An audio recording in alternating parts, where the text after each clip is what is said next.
Welcome to Real Talk. I'm Faisal Karmali, and today we have Jenn Lofgren here. Jenn is the founder of Incito Executive and Leadership. She is a member of the Forbes Coaches Council, a master leadership coach, and one of Canada's top 100 most powerful women. Now, why did I bring Jenn on the show today? Well, she deals with business owners, leaders, executives. These people are getting stuff done. So if you want to know how to get stuff done for your business, let's go to the right person. Let's get started. You run a business. You've been named one of the most influential women in Canada. How did that happen? How did you get to that point? And then let's go talk about the beginning story of high school and all that stuff. That's a good question. How on earth did that happen? You know, to be where I am today is a bit surreal because I'm, in a way, just like you and just like everybody else. I've just made some good choices along the way. I feel like I've made my own luck through some adversity. I've capitalized on some opportunities that have knocked softly along the way that have led me to having some great people in my life nominate me for some amazing awards. Not only did I win the WXN Top 100 Most Powerful Women Award last year, but in some ways, even more meaningful to me was being nominated by one of my former profs from Mount Royal University and receiving a Outstanding Alumni Award from Mount Royal in 2018. There were a lot of tears in the acceptance speech and having my family there with me because I never thought that I would graduate from university at all.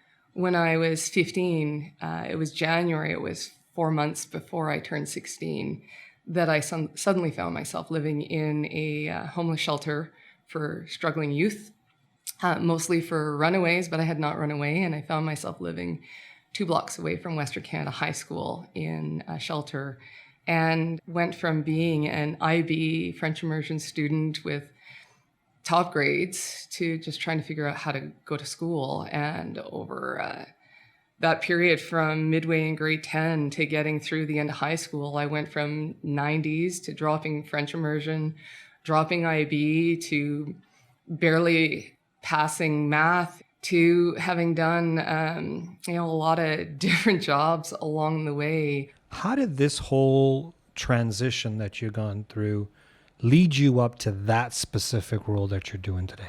Well, I think that the first important story to touch on is during those difficult times in my grade 10 year when things really went sideways for me. I had a requirement to take option classes that were outside regular academics. And I thought, I'll take automotives. I'm lucky I'm going to high school that has automotives. And there was one day that we were writing an exam and the teacher, his name was Mr. Rainsforth. And with this exam, you couldn't leave for an hour of the hour-and-a-half class. And I finished my exam early, went up to the teacher, handed it in, went back to my desk, pulled out a book to start reading. And I remember it was a Ray Bradbury book. I mean, how many years later that it stands out for me. And when I went to leave the class, he tapped me on the shoulder and he said, "Hang back for a minute." And I thought I was in trouble because that's how everything seemed to be at the time. And I came over with my head down and he says, "You are the first student to voluntarily pull out a book and start reading in my class. Keep doing that." That is the first person that really inspired me, and a story I carry with me about leadership and about recognizing and lifting other people up and developing them. It impacted me so much. I ended up taking 3 years of automotives in high school. And that first summer at 16, I needed to find a job. And I needed something stable and secure, and I needed some new community. And so I joined the reserves as a vehicle tech. Okay. Their words for a mechanic. So that was my first job, was a mechanic in the military. And then fast forward further, I worked for one of Canada's most prominent interior designers at 19, being in homes of some of the wealthiest, but also smartest business people in our community in Calgary, and the opportunity to witness how they treated people and differently than some of the other people that I was spending my time with during my struggles, and inspired me to want to make a difference, because some of those people I met, I got to hear a lot of their stories and how they were making a difference in community through philanthropic efforts, through their businesses, and was inspired by them. Because of that experience with those people, I realized that being an assistant to an interior designer was a very short-lived role. And after about a year, I got into the University of Calgary in psychology. But I didn't succeed because I didn't have a great support system around me. Managing working full-time and going to school full-time, and I worked too much, and I didn't have the skills to be successful. And I ended up leaving university. It was a gut-wrenching decision. It was technology skills that I had from before I ended up homeless and in the shelter was how I communicated with people. I would type on online bulletin board systems with the old school modem dial-up. Yeah. To have conversation with people. And it was one of my friends that said, I know the general manager at A&B Sound, downtown Calgary, across the street from the Bay, and I became their computer department manager. Okay. That was the beginning of a deep dive into an 11-year career in information technology. I never ended up going back to the University of Calgary in psychology. I ended up falling into a technical career that took a lot of personal training, effort, self-study, doing certifications on my own. And that's where I developed the skills to study and persevere through hard things. But also I met some interesting leaders along the way that were technical leaders that would push me really hard. They would question me. I'd show up off the cuff, thought I could fake it till I make it, and I couldn't. And they'd push me and they'd ask me really tough questions. And I didn't want to be in those uncomfortable positions again. So I would push myself and I would step up further. I'd be better prepared, better researched, but also learn systems thinking, how my decisions would impact their business. Along the way in my technology career that took me through Shaw to AT&T and working on client networks for banks, logistics companies, hotel chains, I ended up in a number of teams where I didn't want to be like any of the leaders that I worked for. They were wonderful people that were pulling their hair out. They were stressed. They worked all the time. And I was really curious about that. Okay. And I started getting really interested in growing and developing my team. In my last role, I was with an energy company, and I worked on projects that had teams in Gulf of Mexico, Colombia, and the Middle East. And we'd have technical team members that would have a pile of network devices on their desk this high that they would hide behind. And we'd have other team members that would hoard information and not want to share with the team members because they wanted to be irreplaceable, and they were fearful that somebody would learn what they knew and all of a sudden they wouldn't be important anymore. And over a period of a year and a half with that particular team, was able to turn them around to a team that had community, would have lunch together, would share and collaborate with one another, would support each other. And that became what I wanted to create as my impact, is to spend more time understanding culture and team development and this journey of leadership. That's what led me to quitting my great career with lots of opportunity, to quitting my job and going to school full-time at Mount Royal, but this time in human resources. And so let's fast forward a bit where you're now setting things up for yourself. Lots of conversations that I would not know if it would lead me towards an opportunity, but trusting that I need to get out and talk to people and create my own opportunity like I had up until that point. Up until that point, I had never had a job that I interviewed for that I got. Every opportunity that I have had came through having conversation and trying to figure out, what are the needs in community, or what are the needs in business, and how do my skills match up with that, and how can I create value for myself and for that other person or for that business. And so that's how I ended up landing that first HR role. I found through that path that my passion truly was that leadership culture and teamwork. And so that's where I decided to start my business. And then you come out with all the best laid plans. Yeah. And then life throws you twists and turns, and it was all set to start this business. Yeah. And I got pregnant with my daughter. Okay. And I decided to put it on hold. Okay. And I started Incito Executive and Leadership Development in 2009 when I came back from my maternity leave. And what a terrible time to start a business. Talk about intestinal fortitude there. So you've got the guts to do this. We are entering a time potentially where we could have a similar outcome, where globally we could have this major destruction economically speaking. And there are people just like you wanting to start a business. What are your pieces of advice or information at this point in time when everything's so sensitive and the uncertainties out there? And you did it in 2009. What do you think about people doing it today? It was a really hard time to start a business. But in hindsight, the very best time I could have started a business. Because anybody can start a business in a boom time, capitalizing on easy opportunity in front of you. But starting the business then taught me how to create a sustainable business that's weathered through the 2015 downturn as well. Correct. When I started in 2009, it was, again, a lot of coffee. I really have the business that's been built on coffee.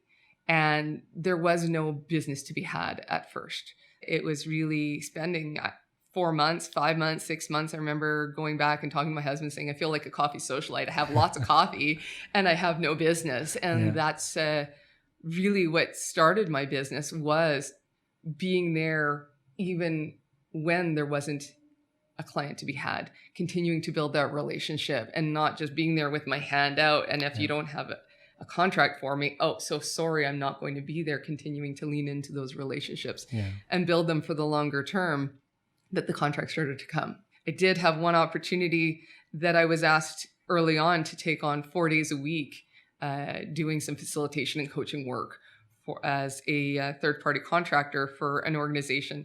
And I said, no, you can have 2 days.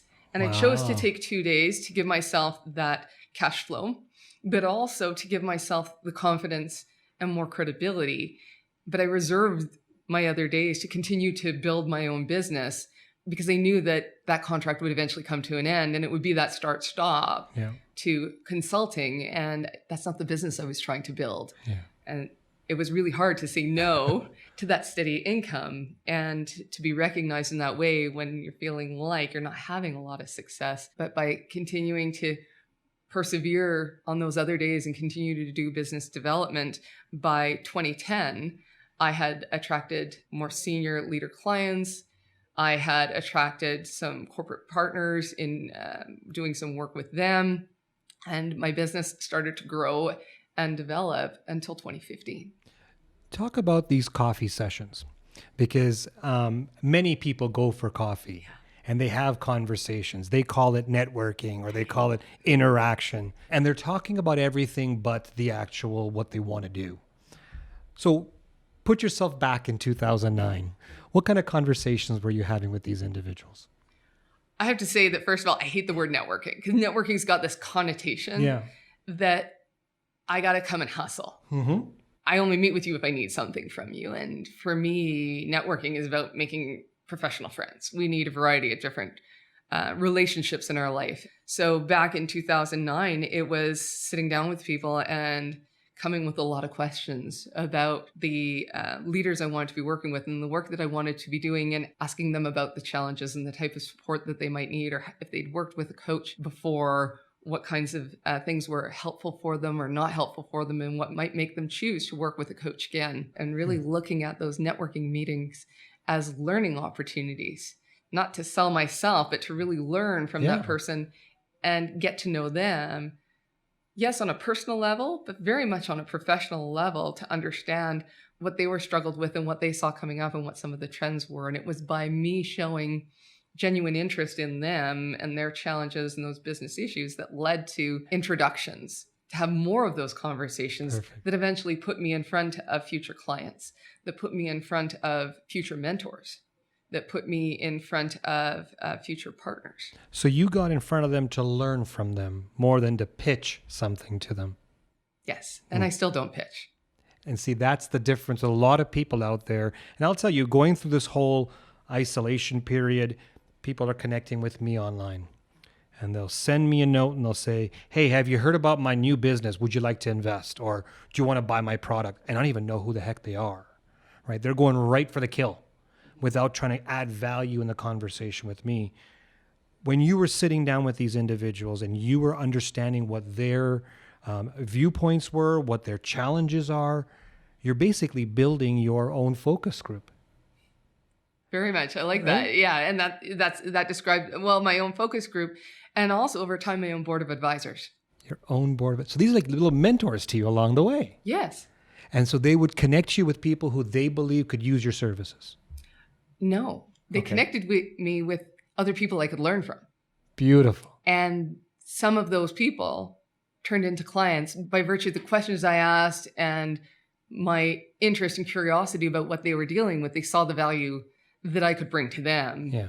And they asked to become clients. What a different way, and especially in a service-based industry, to take that approach. Most people will spray and pray. They'll send it out to everybody and hope for that they actually get something. You took a different approach. It's also a very time-consuming approach. If I understand the time frame, you start off in 2009, your clients started building in 2010. Yeah. So that's 12 months. That's a lot of time. I started getting a few clients after about 4 or 6 months, Nice. but certainly not enough. Okay. That 2-day-a-week contract came in early 2010. And by the end of 2010, I had a full client roster. And then by early 2011, I was adding another member to my team. When you're sitting down with these executives, these leaders, are there any common themes that they express to you that you can share with the group? I call it the can't get to sleep club. Okay. I pop awake at 2 a.m. and I'm awake for 2 hours, or I pop awake at 4 a.m. and I'm up for the day. Up for the day.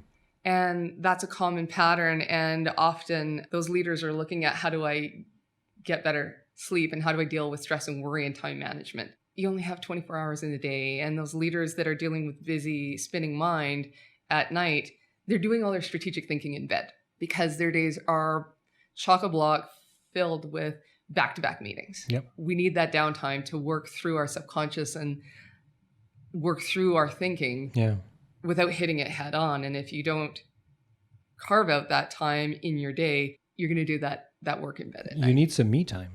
And it's not even me time. It's really having that time. Maybe it's going for a walk, or maybe it's shutting your door and working on that strategic thinking. Maybe it's shutting your door and reading a couple of industry articles to expand your thinking. I had one client, he did a strategic thinking on his motorcycle. And some clients, they do it when they go for a run. Yeah. Other clients, they do it when they walk their dog.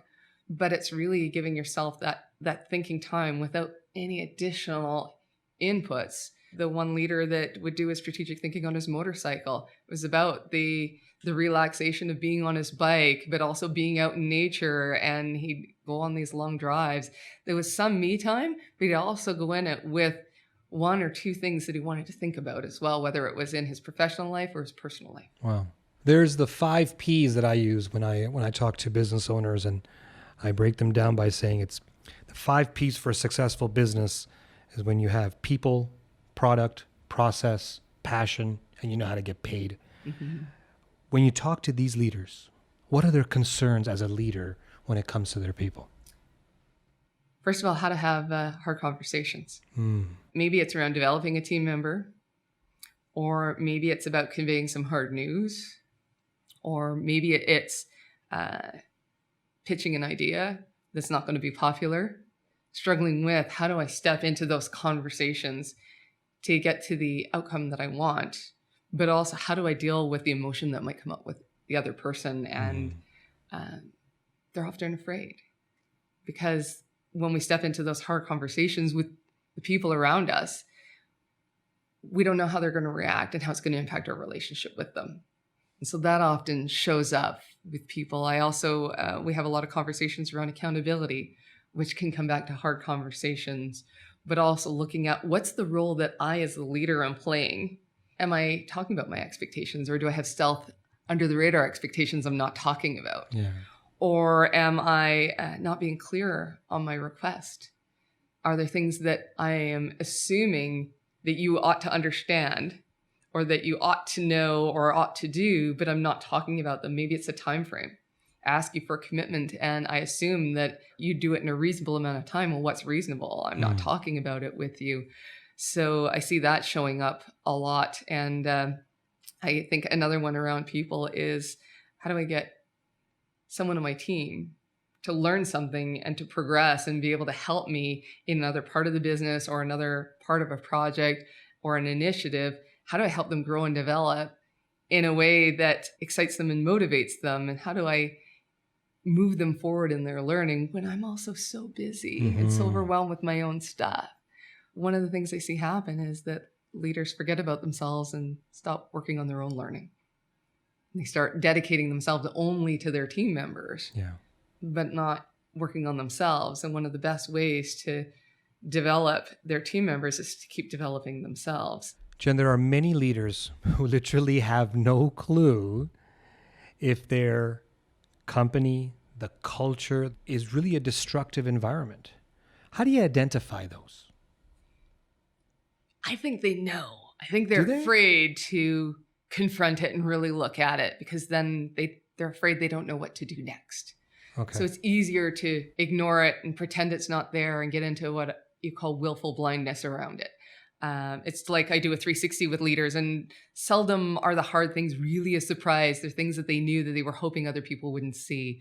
But when it comes to those teams, how do they know? What are some of the things that are signs of dysfunction in the team? One is seeing stonewalling or a lack of candor. Maybe your team looks harmonious, but it's really false harmony. Everybody's what I call fake nice. Oh, okay. They don't have hard conversations with one another. There's no debate. They don't challenge one another's ideas. Instead, there's the meeting after the meeting.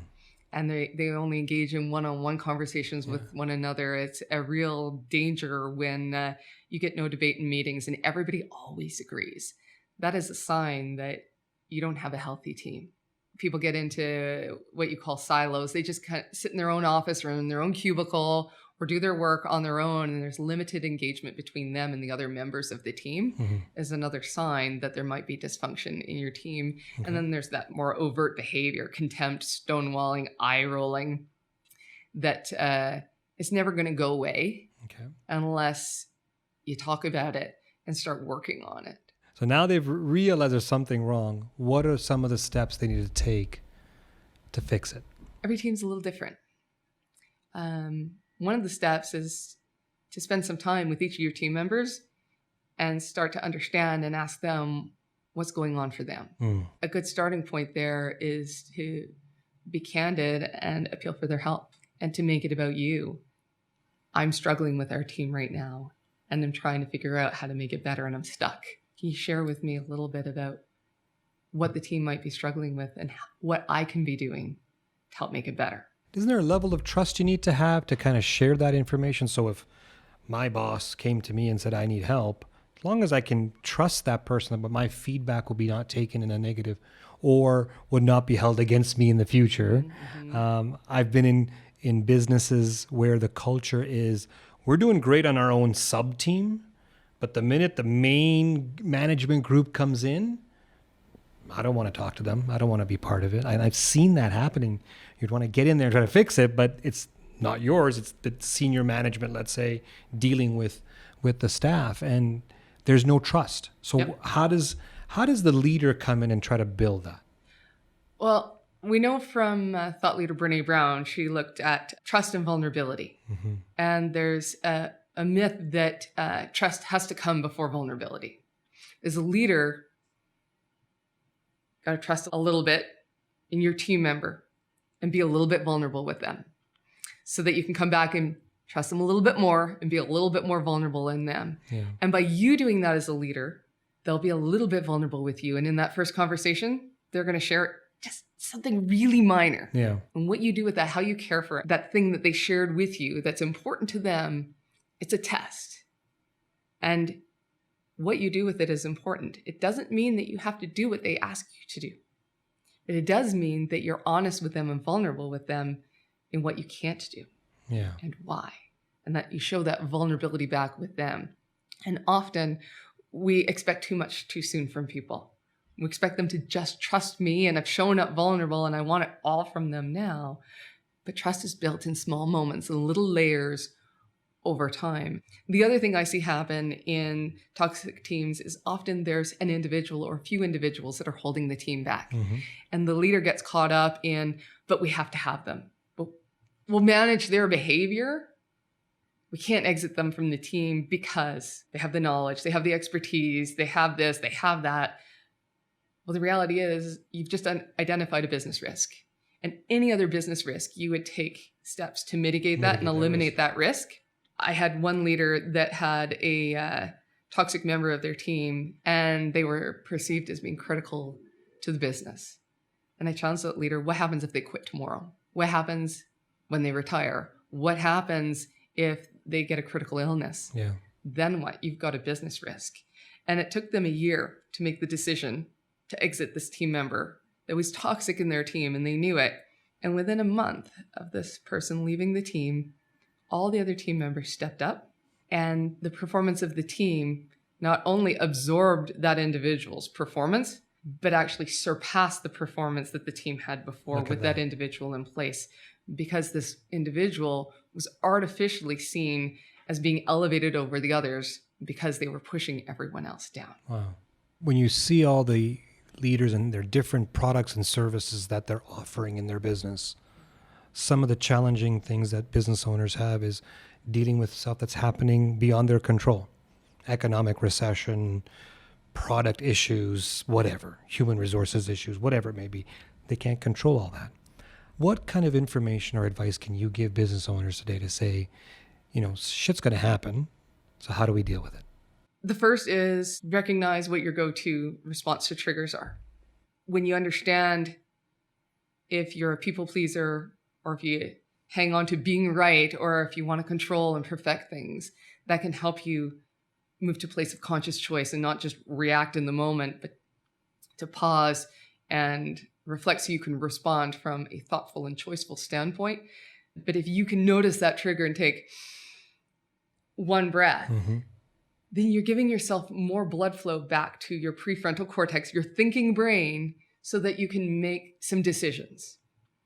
The next piece is recognizing that in crisis times, there's not necessarily right decisions. In our community right now, we see a blend of reactive decisions, no decisions, and thoughtful decisions. The difference between them is no decisions, a decision will be made. It's just not necessarily the one that you will want. If you make reactive decisions, they're ones that you may regret later. Taking one breath and pausing can bring you to what I call a thoughtful decision, where there's no right decisions, but no regrets. It's important that you make decisions so that you can move forward and get to the learning on the other side of that decision. And there's no wrong decisions, there's just next decisions. What stops a business leader or entrepreneur from making a decision? Is it fear? Yes. Is it fear of judgment? Yeah, it's fear of judgment. And it's fear of judgment of what will people think? Judgment that people won't like my decision, that will abandon me in relationship. What if I fail and I get the decision wrong? And then often what will that do to my credibility and my relationships on the other side? What's important is knowing that it's a thoughtful decision. It's that pause and making the best decision you can with the information you have at the time. Because until you make that decision, often you can't get to the other information that you need. It's on the other side of the decision. There you go. Compensation is a big thing that's going on right now. There's a lot of Main Street versus executives on compensation, especially during the times where people didn't have a paycheck. Yet a lot of these business leaders and business owners had buckets of money set aside. When it comes time to compensation, what do leaders have the hardest part with? How do they determine what's fair compensation and what's not? I believe in bringing in a compensation expert and some expertise in that area.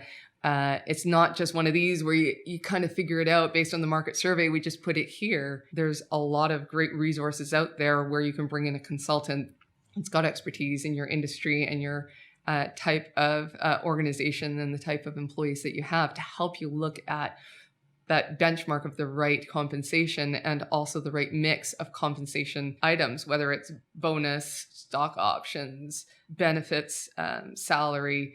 Looking at that full compensation piece is important. And we can get caught up as business owners in doing it ourselves because we tell ourselves the story of, I'm the business owner, I ought to know. Yet there's experts that's all that they do. How do business owners today feel or react to the conversation that they're making way more money than a lot, if not all, of their employees? And there's a lot of pushback right now. Social media and conventional media are really talking about the differences. What are some of your leaders that you work with saying about stuff like that?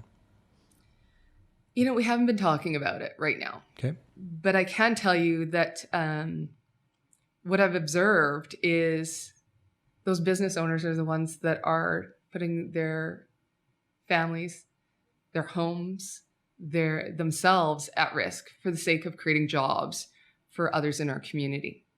They've taken the risk of leaving employment where somebody else holds that risk and creating employment for themselves. It's uncertain employment, and taking on the responsibility and the emotional toll and the weight that I see that takes on those leaders, and the depth of responsibility that they hold around that. There's leaders right now that have been laying off 50%, 70%, 90% of their employees right now. And the tears that are being shed by these leaders as they're making these gut-wrenching decisions for the sake of preserving the business so that they can rehire those employees if they can afterwards. And the fear that they might not be able to rehire those employees. Mm-hmm. You've been working with many business leaders, entrepreneurs, and people who are in tune with this show are small, medium, and large-sized business owners. Give me 3 pieces of advice for them. Don't try and do it on your own. Talk to lots of people, ask for lots of help, and certainly find some people that you really trust to talk about the things that you're scared of. Some of the tough decisions you're trying to make where they're uncertain, and to share that emotional burden with someone else. And that someone else can't just be your spouse. That someone else can't just be your coach. You need a number of people that you can reach out to and talk to about what you're dealing with. Yeah. The next one is to have some boundaries with yourself. That's boundaries around the number of hours that you're working. That includes looking at your values in the decisions you'll be making, and that it's important to know what are your top values, because you're going to be making decisions that are going to step on some of your values. Which ones rise to the top, so that you can make decisions where you have no regrets. They won't be happy decisions, but can you make decisions where there's no regrets? And third one, you're no good to anybody else if you don't take care of you. And part of taking care of you starts with self-compassion. Are you taking time to have a break? Are you eating well? Are you doing something to care for your health? Are you turning off and getting sleep at night? But it also extends to, how are you talking to yourself? It's important that you notice those behaviors and reset them, because without them, you won't have the energy and the ability to give to others. But it's also the foundation. When you practice it with yourself, then you'll have more ability to provide empathy to others, to have the energy to step into what they might be experiencing and help them feel understood. You don't have the ability to do so and be compassionate for others unless you apply it to yourself first. Jenn, thank you so much for joining us today. Thanks for having me. If you want more real talk and tips to help you succeed in your business, subscribe for all the latest updates. Thank you for joining us. We'll see you next time.